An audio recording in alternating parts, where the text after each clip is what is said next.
I received a broken phone sent by a fan. The fan said this phone had accompanied him through 3 tough years of starting his business. He asked me to do whatever I could to repair it. Over the past 3 years, he said, he had to switch from driving a Passat to a minivan. Life was really tough. The phone holds a record of someone owing him 45,000 yuan along with the chat history. It also contains detailed records of the money he owes others. He hopes I can get it working again to recover these important records. Once he pays off these debts, he says, he's ready to let go. This 3-year nightmare is finally coming to an end. We disassembled the motherboard to inspect it. The shielding cover over the CPU was missing. The motherboard was also heavily deformed. The upper and lower layers of the motherboard had already been separated for previous repairs. It looked like the motherboard itself was fractured in that area. We first separated the upper motherboard layer to see which areas had been repaired. Fortunately, the inside hadn't been tampered with. Under the microscope, we examined the broken areas on the motherboard. There are over 10 layers of wiring within the motherboard.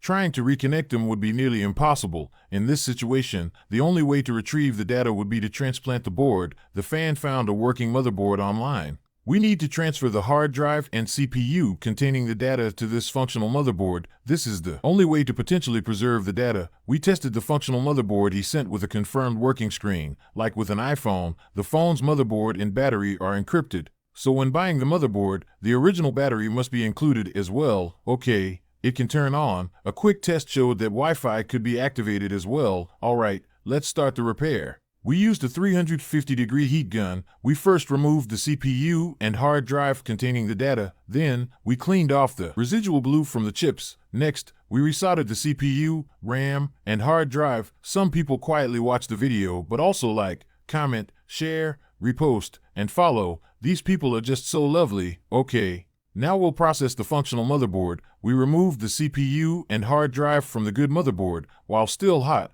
we cleaned the adhesive from the solder pads. Alright, that's done. Now we'll install the previously cleaned CPU onto this functional motherboard. After installing the CPU, we check the current on the power meter. Pressing the power button, the current jumps to 100 milliamperes and then stabilizes. This means the CPU is likely functioning properly. Fantastic. We proceed by installing the hard drive containing the data. The final step is installing the RAM. Okay, installation complete. Checking the power meter current again, pressing the power button. The current shows the device can turn on. We assemble the motherboard into the working screen for testing. Successfully entered the system. Okay, all the data has been preserved. The screen and most parts of this phone are damaged. Fully repairing it would be too costly. It would make more sense to buy a new iPhone 16 Pro Max and transfer the data. However, the fan said he felt uncomfortable buying a new phone while still in debt.